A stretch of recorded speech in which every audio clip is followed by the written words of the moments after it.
¿Cómo están? Bienvenidos a un nuevo capítulo de Nuevas Voces en Radio Agricultura. Les habla José Ignacio Palma. Este día nuestro conductor habitual, Tomás Bengolea, se encuentra inhabilitado para participar del programa. No se preocupen, está más que bien. Entiendo que en este minuto nos está escuchando desde el aeropuerto. Le mandamos un abrazo grande a Tomás. Me acompaña, como siempre, en los jueves de historia en Nuevas Voces, el profesor historiador Alejandro San Francisco. Alejandro, ¿cómo estás? Muy bien, pues qué gusto verte, José Ignacio. No es que no me guste el gran Tomás Bengolea, pero siempre un gusto compartir contigo. Ya lo hemos hecho en esta misma mesa. Exactamente. Y hoy día nos convoca un tema bastante interesante. Yo siempre digo que en este programa es siempre bueno comentar la contingencia, pero también es bueno comentar la contingencia con la distancia que permiten las ideas, ¿cierto? Y las ideas, por supuesto, aplicadas a la realidad. Y hoy día nos convoca la encuesta que salió la semana pasada, la encuesta CEP del Centro de Estudios Públicos, que, como conversábamos justo antes de que partiera el programa, es la encuesta actualmente circulando en Chile que más tiempo lleva haciéndose. Entiendo que esta versión ya es la número 93 y se lleva haciendo de manera ininterrumpida desde el año 1987. Ya van a ser casi 40 años, cuestión que es bastante destacable. Profesor, ¿qué nos puede decir sobre esta encuesta? Lo primero es que este es el tema que íbamos a ver la semana pasada y que no lo pudimos hacer por la elección del Papa. Entonces, por eso se está haciendo hoy. Tiene razón, es una encuesta muy, muy profesional, muy seria, que tiene la virtud de la continuidad, o sea, se puede trabajar en el tiempo. Es más útil para historiadores que para políticos, por ejemplo, porque no tiene la inmediatez que tienen otras encuestas que son semana a semana. Como la CADEM, por ejemplo. O mes a mes, claro. La CADEM, por ejemplo, Plaza Pública, llega todos los domingos. Entonces uno tiene... esta, en cambio, es de marzo a abril.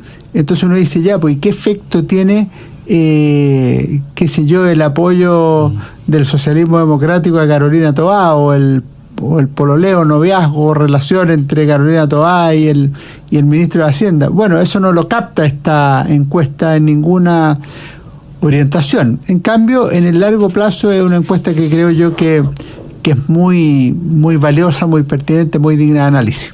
Efectivamente, permite ver, entre otras cuestiones que vamos a conversar, cómo evolucionan las tendencias políticas en el país en el largo plazo, las tendencias de las creencias religiosas, en las prioridades de las personas respecto a la agenda pública.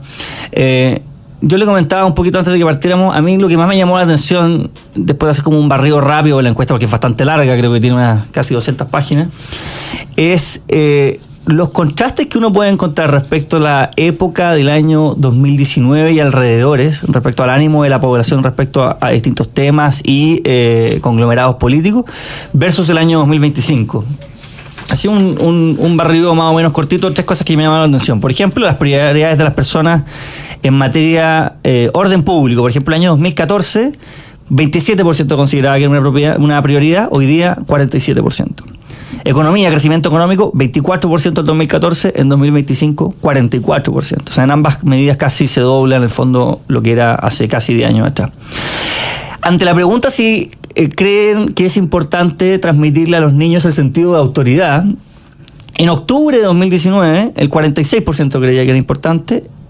Hoy, en 2025, el 80% cree que es importante. O sea, evidentemente ahí hay una noción de que la autoridad ha perdido cierta legitimidad, por decirlo así.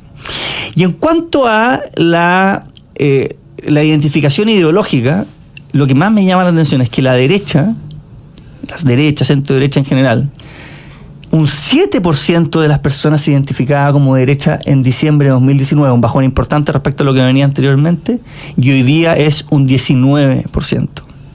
¿Qué impresiones le deja estos cambios tan brutales en solo 6 años? Son varios temas, y yo pienso que eso revela un poco cómo se mueve la opinión pública. En esto es bueno saber para qué sirve una encuesta. Una encuesta es como un escáner o una radiografía o una fotografía. Muestra una realidad de un momento. No significa que sea buena o mala, que más gente apoye A o que más gente apoye B. No es bueno o malo en sí, hay que verlo en su contexto. Lo que tú muestras, por ejemplo, cuando uno dice ya el orden público. ¿Cuánta gente debiera querer orden público? O crecimiento económico, que son dos que tú nombraste que subieron al 40 y tantos % desde el 20%. Bueno, el 100% debería quererlo. Exactamente. O sea, el 100% debería querer orden público y no desorden. El 100% debería querer, crecimiento económico y no estancamiento. Una vez yo le escuchaba, no me acuerdo si a Joaquín Fermandoa o Alfredo Jocelyn Holt, historiadores, ¿cierto? Colegas suyos, que hablaban de que, como tratando de alinear estos distintos datos, que la derecha le suele ir mejor, o suele haber más descripción de la derecha cuando hay necesidad de orden. De hecho, la frase que yo me acuerdo haber escuchado era, la derecha se equivoca al creer que va a ganar elecciones hablando de la libertad. La gente vota por la derecha cuando necesita orden, cimientos, por decirlo así. ¿Tiene algún sentido el análisis de decir, mire, en la época en donde las cosas básicas, los cimientos, los pilares de una sociedad que permiten el despliegue de la libertad, como la seguridad y la certeza económica, no están seguras, la gente quiere ir por la derecha, y cuando esas seguridades están más o menos establecidas, la gente se pone un poquito más creativa y quiere tornar hacia algunas alternativas más progresistas? Mira, hay un libro de Tácito que narra la historia romana y dice que asumió como emperador Augusto en un mundo agotado por las discordias civiles. Esa es la frase más o menos. Notable. Eso es. Lo que pasa es que si el mundo tenía discordias civiles, alguien tenía que poner orden o concordia. Eso es lo que otro autor, Plinio, llamó la inconmensurable majestad de la paz romana. Ahora, ¿por qué te comento esto? Porque los pueblos buscan preservar lo que tienen de bueno al menor costo posible y buscan lo que no tienen aún asumiendo riesgo. ¿Qué significa esto? Que si hay caos, son capaces de entregarle el país a una dictadura, porque prefieren perder grados de libertad para tener el orden, la continuidad de la sociedad o cosas por el estilo. Y por el contrario, cuando hay una dictadura, lo que quieren es la libertad, aunque eso les signifique mayor incertidumbre o mayor desorden. Eso es la historia. La historia funciona así. De manera que lo que tú dices tiene sentido, pero hay que verlo en el momento histórico. O sea, claro. porque si fuera así, la derecha quiere orden, garantiza orden. Pero pues que la gente no todo el tiempo quiere orden, o garantiza libertad. La gente no todo el tiempo quiere libertad. Hay veces que incluso la misma derecha no quiere libertad porque prefiere orden. Ahora, si tú miras el lema que tenían los conservadores del siglo XIX chilenos, así parte un artículo de Simon Collier publicado en la revista Nueva Historia en Inglaterra, es orden y progreso, que es el mismo lema de la bandera de Brasil, o sea, orden y progreso. El ideal es tener las dos cosas, pues, no debe ser contradictorio uno con otro, pero a veces cuando hay que arriesgar uno u otro, cambian las cosas. Termino con esta idea, referido a lo que tú señalas de si uno asocia el 2019, el 7%, versus el 19% actual. En la derecha. ¿sí? En la derecha. Yo creo que hay dos cosas que son relevantes. Lo primero es que el año 2019 mucha gente se avergüenza de ser de derecha. No es que la realidad sea 7%, es que hay un voto silencioso que no se expresa. Eso me lo explicó una vez Carlos Uneus, que hacía las encuestas del CERC, que te decía, mira, qué sé yo, Pinochet marca tanto y la derecha marca tanto, pero tienes que subirle, da lo mismo, 5 puntos, 7 puntos. Y le dije, ¿por qué? ¿Por qué no se lo subes tú que haces la encuesta? No, porque hay un voto oculto, que es el voto pinochetista. Entonces él me explicaba, él era contrario a Pinochet, pero me decía, ojo con eso, que hay un voto que en las poblaciones no se atreve a decir que es pinochetista, pero es pinochetista. Bueno, el año 2019 la gente no se atrevía a decir que era derecha, pues lo podían asociar a Sebastián Piñera, claro. Pues lo podían asociar a los abusos y a todas las cosas que pasaban en esa época. De hecho, hoy eso ha cambiado. Ese 7% además se condice con el nivel de aprobación que tenía el presidente Piñera más o menos en esa época. 6%. 6, 7, 8, 9%. Sí. Y fíjese que mirando la encuesta de esa época hace sentido lo que dice usted, porque no es que porque haya bajado la identificación con la derecha de un 20% a 7%, significa que haya subido la izquierda. No, pues. La izquierda se mantuvo más o menos igual. Y de hecho quienes se identificaban como en este caso, centro político, lo mismo, también es más o menos parecido. Los que subieron son los no saben, no responden. Sí, que sí saben, pero no responden. Claro, exactamente. Esa es la forma. Saben, y lo último que quiero decir es lo siguiente, mira, lo que vivimos el 2019 es una revolución, es decir, un intento de cambiar sustancialmente el orden existente. Lo que hemos vivido en los años siguientes, particularmente a partir de la elección de Gabriel Boric como presidente de la República, es una contrarrevolución. Es decir, el deseo de restaurar o de cambiar en un sentido distinto al de la revolución. Esa es más o menos la explicación.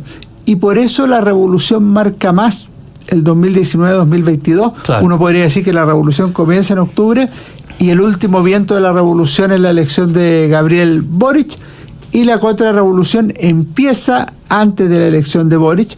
Ahí se refleja, por ejemplo, en el primer lugar de José Antonio Kast en la primera vuelta del 2021, claro. Y continúa de manera contundente con el triunfo del 4 de septiembre del 2022 y en otras instancias. Es decir, los momentos van mostrando fotos distintas, y por eso más importante que la foto es la película completa.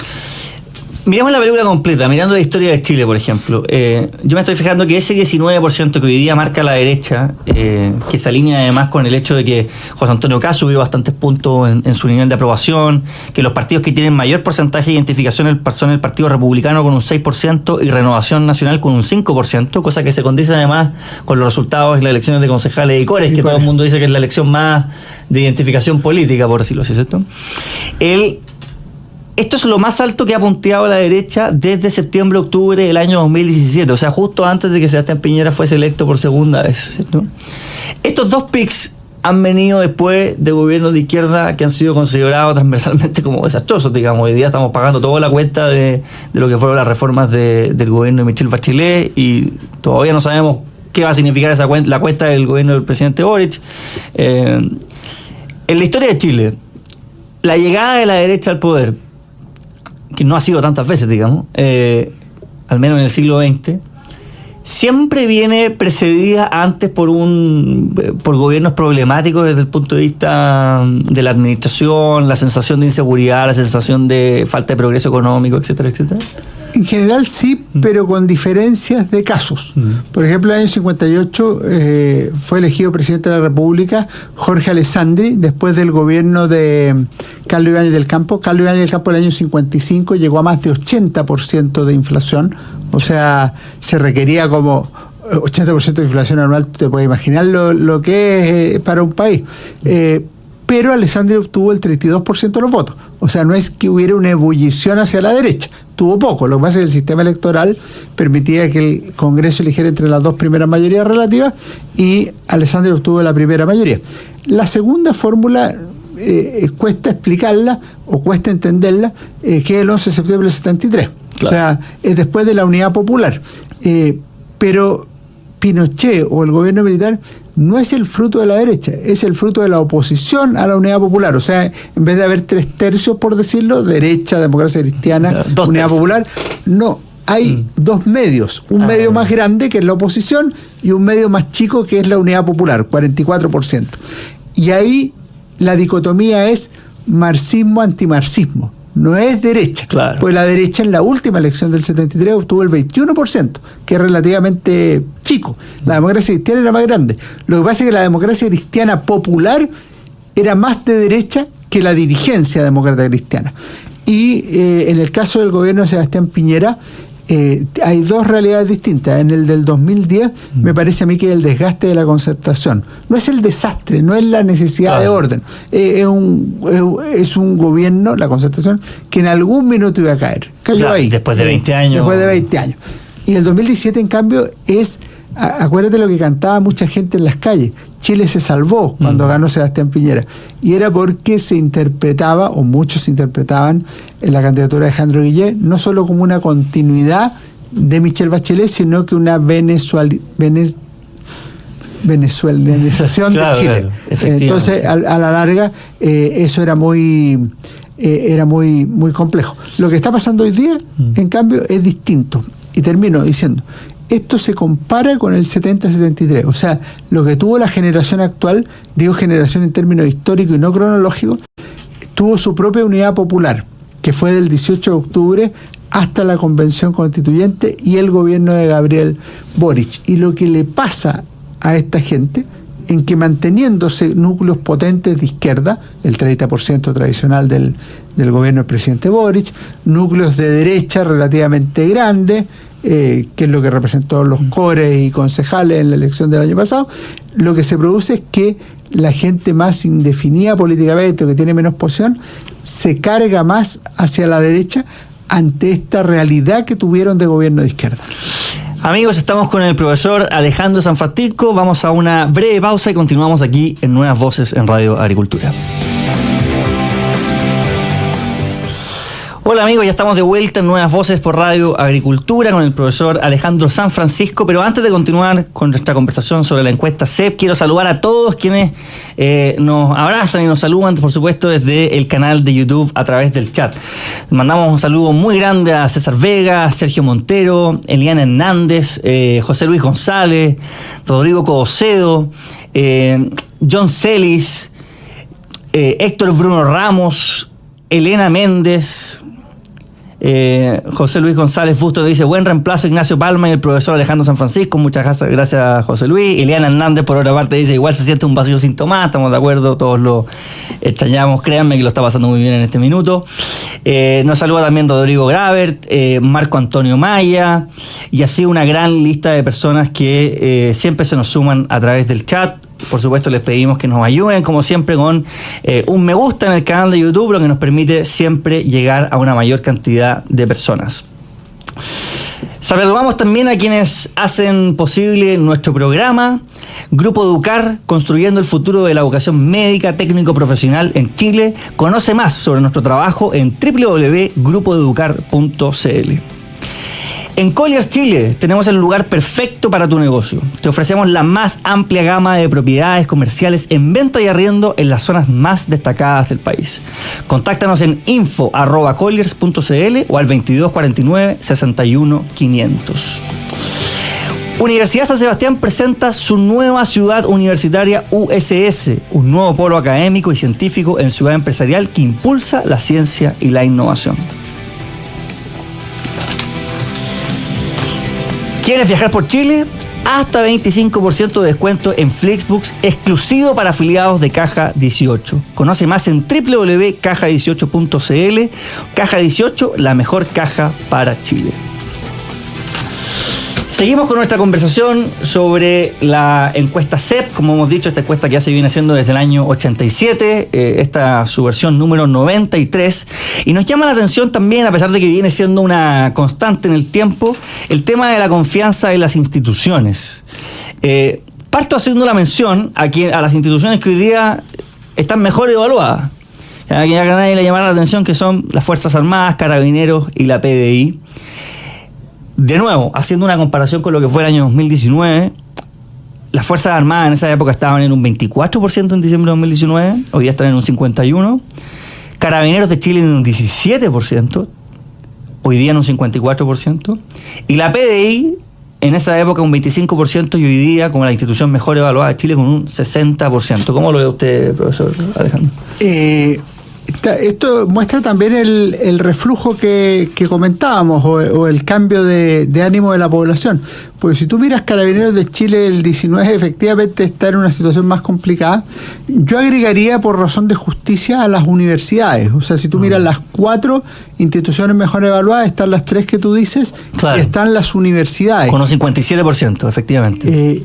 Y eso es muy notable porque se refleja en 2 o 3 cosas. Primero, la gente en general estudia para ir a la universidad. Eso es una cosa que está en la población. En segundo lugar, si tú miras las universidades chilenas en el contexto latinoamericano, Chile tiene las mejores universidades del continente, junto con Brasil, por si acaso. La Católica y la Chile están siempre entre las 5 mejores. Después sumas a la de Concepción. Y muchas veces la Católica punteando primera. Así es. Muchas veces tiene a la de Concepción y a la USACH entre las 20 primeras, y tienes 15 o 16 universidades entre las 100 primeras. O sea, realmente un país chico, más chico que Argentina, que Perú, que Venezuela, que Colombia, que Brasil, que México, tiene una cantidad importante de universidades entre las mejores. Entonces yo destacaría también el tema de la universidad. Y lo otro que pasa es que efectivamente tiene que ver con lo que tú señalabas del tema del orden. Si una gran mayoría de gente querría que la PDI fuera exitosa en sus investigaciones, que Carabineros tuviera efectivos más poderes y no fueran perseguidos los carabineros en su labor. Y lo mismo ocurre con las Fuerzas Armadas, porque estamos en un momento de debilidad de las instituciones, de vacío del Estado en muchos lugares, no solo en la Araucanía, que han mejorado la situación, pero en las poblaciones de la capital o de otros lugares, de manera que la gente, si tuviera carabineros, Fuerzas Armadas protegiéndolo, lejos de sentirse amenazada o amordazada, se sentiría más segura. Quiero destacar también, hace un tiempo atrás, Monseñor Chomalí le preguntaban, ¿cierto?, el arzobispo de Santiago, cardenal, que viene llegando hace poquito del cónclave para elegir al Papa León XIV, que le preguntaban, oye, ¿usted qué opina además de que la inscripción institucional en la Iglesia Católica ha venido bajando fuertemente? La encuesta CEP así lo muestra. En octubre del año 2009, un 50% de los chilenos tenía confianza en la Iglesia Católica. Hoy día son un 24%. De hecho, es menor que la cantidad de gente que se reconoce como católica. Pero la respuesta de Monseñor Chomalí era, ojo, que esta no es una situación de la Iglesia Católica exclusivamente. Hay una crisis generalizada de confianza en general en las instituciones y, por supuesto, en la adscripción ideológica, cosa que se refuerza o se ve respaldada cuando uno mira que otras instituciones que se han convertido en fuentes otorgadoras de sentido, a veces de manera ideológica, por supuesto, que son los partidos políticos, que hoy día se encuentran con un 3% de confianza, y el Congreso de Chile, que para mucha gente lo ven como en el fondo la cuna de los partidos, un 8% de confianza. ¿Cómo ve ese análisis en el fondo, que extendiendo en el fondo lo de la política, lo que dice Monseñor Chomalí? Yo diría primero, como dicen los abogados, hay que distinguir.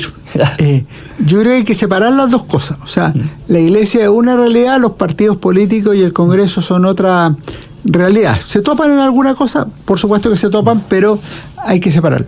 Yo creo que lo que dice Monseñor Chomalí, siendo cierto, en alguna medida, si nosotros lo tomáramos tal cual, obviamente él no lo toma tal cual, ocultaría un poco la realidad. ¿Qué ha pasado en Chile?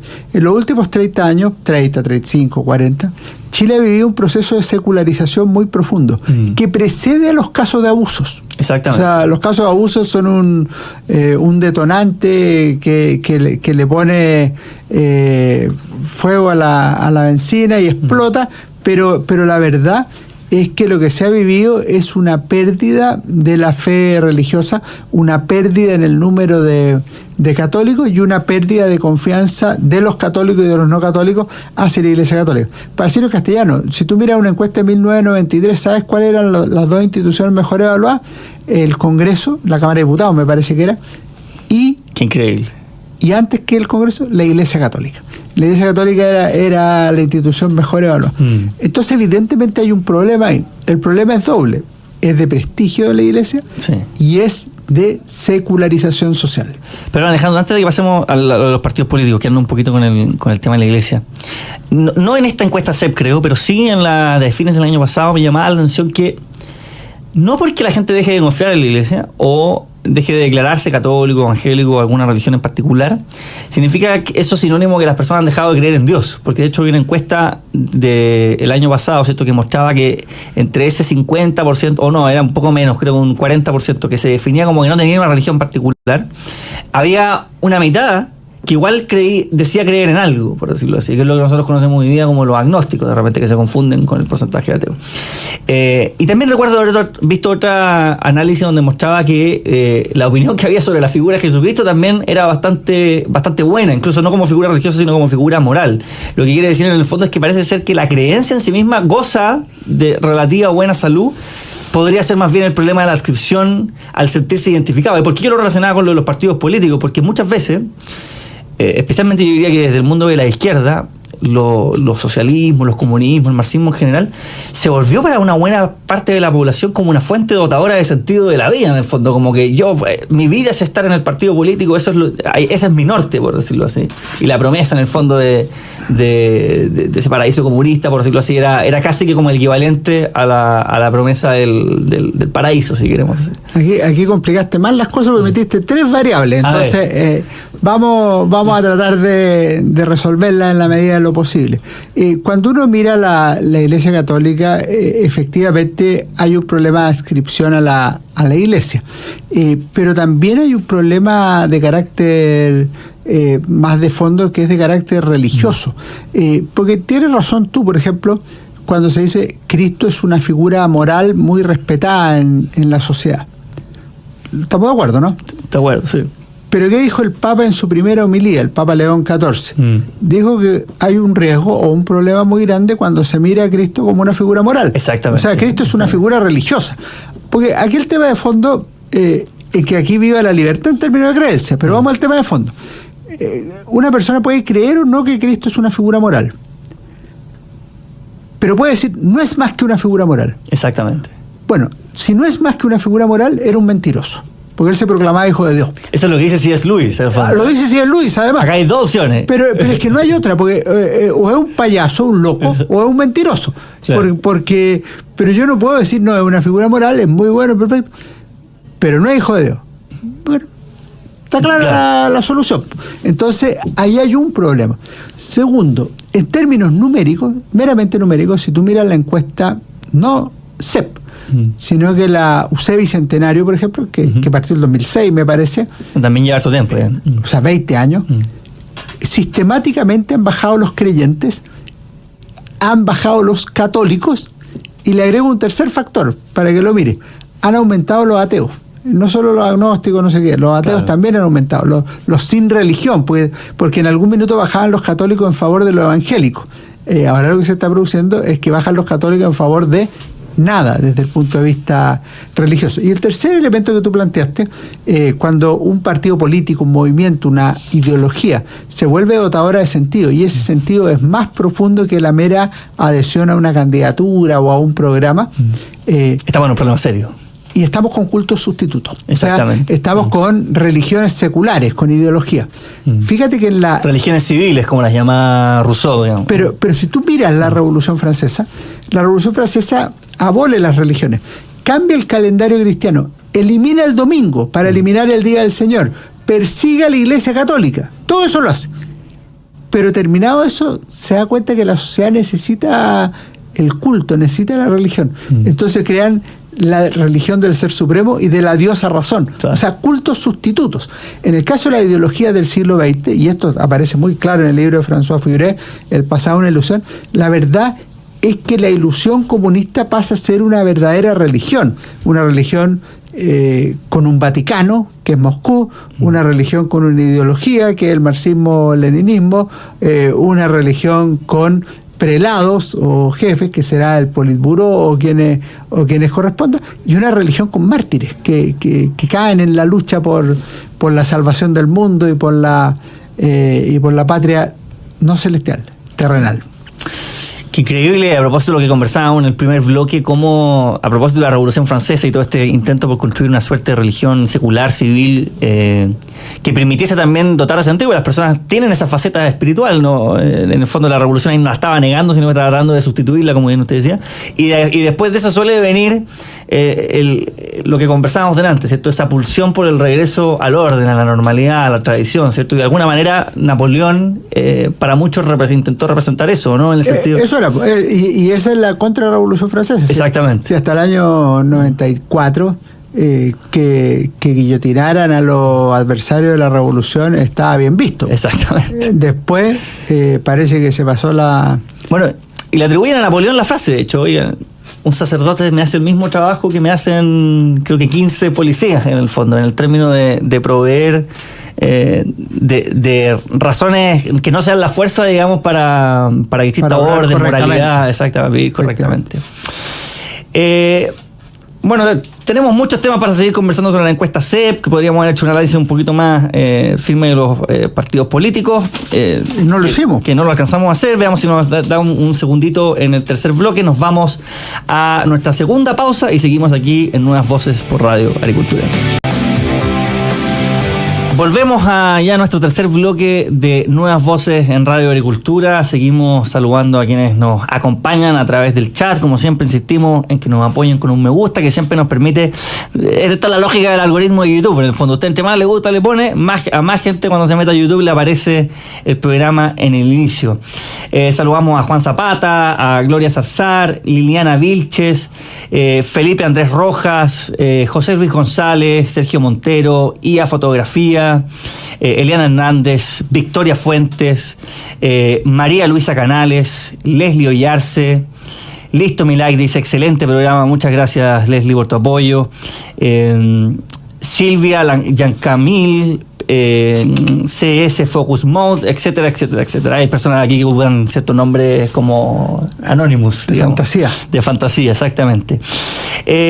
Seguimos conversando sobre la encuesta CEP. Antes simplemente me gustaría advertirle a nuestro público en relación a lo que conversamos el día martes, que está muy, muy pronto a agotarse en algunos minutos, entiendo, el informe de la Comisión Especial Investigadora respecto a las terapias de hormonización en Chile que se han realizado en menores de edad.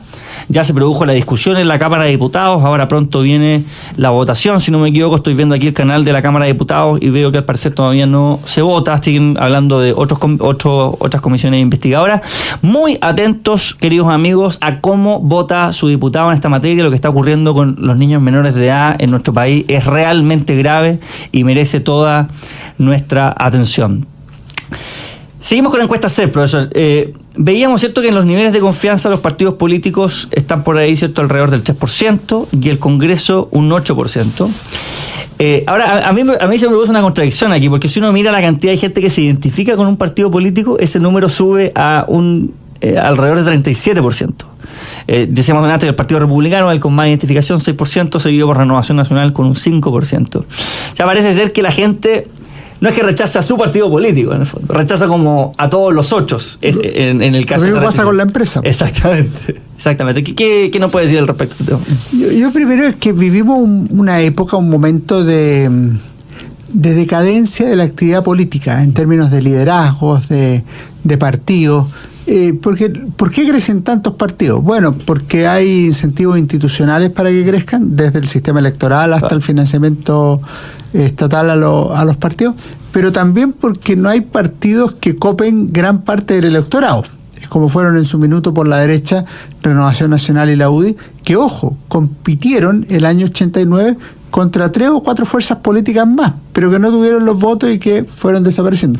Y lo mismo pasaba con la Concertación, que terminó en la práctica con 3 grandes partidos: la Democracia Cristiana, el Partido Socialista y el Partido por la Democracia. Y otras fuerzas menores fueron desapareciendo. Eran 17 partidos originalmente los de la Concertación. ¿Por qué pasa eso? Bueno, porque hay fuerzas que son potentes, hoy día menos.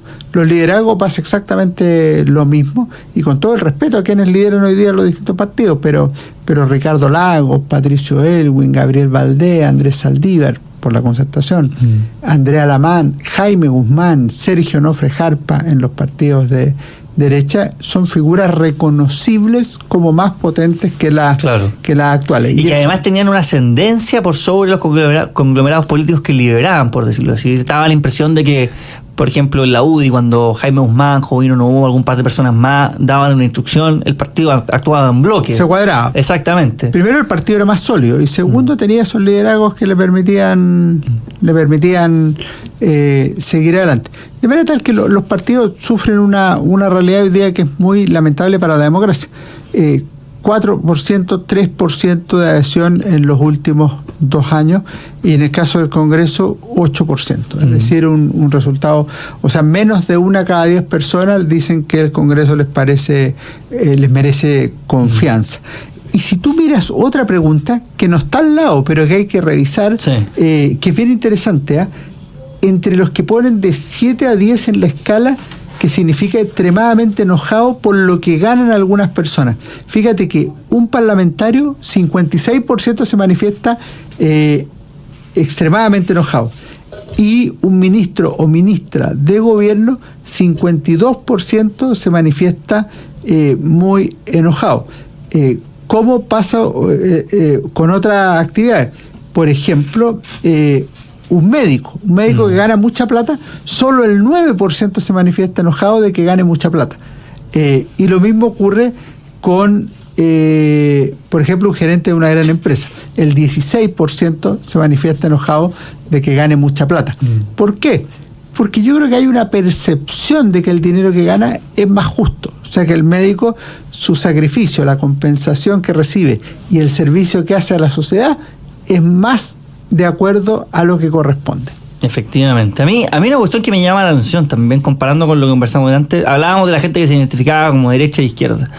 La gente que se identifica hoy día como de centro es un 39%, pero sin embargo uno lo contrasta con la adscripción a los partidos políticos, y los partidos políticos de centro no son los que se llevan la mayor cantidad de adscripción política, digamos. O sea, la Democracia Cristiana, por dar un ejemplo, hoy día es un partido que tiene muy baja representación en el Congreso en comparación a la que tuvo en épocas pasadas, y no se ve que haya un clamor popular por opciones políticas de ese sector específico, ¿cierto? Que hoy día también podría estar representado por demócratas, amarillos, etcétera, etcétera. Más bien, a mí me parece, esto es una visión que yo tengo, no sé si usted la comparte. Yo creo que muchas personas que votan, cuando dicen, oye, ¿usted cómo se siente? Dicen de centro, en verdad quieren decir apolítico, en el fondo. Si yo no soy de izquierda ni de derecha, no soy de nada, en el fondo. Y algunos canalizan eso diciendo no, soy de centro, y algunos canalizan eso diciendo no, ninguno, en el fondo. O sea, me hace difícil leer en el fondo esa diferencia entre centro político y... Yo creo que tienes razón, porque cuando a ti te ponen distintas formas de decir, por ejemplo, si uno es lo más de derecha y 10 es más de izquierda, ¿dónde estás tú?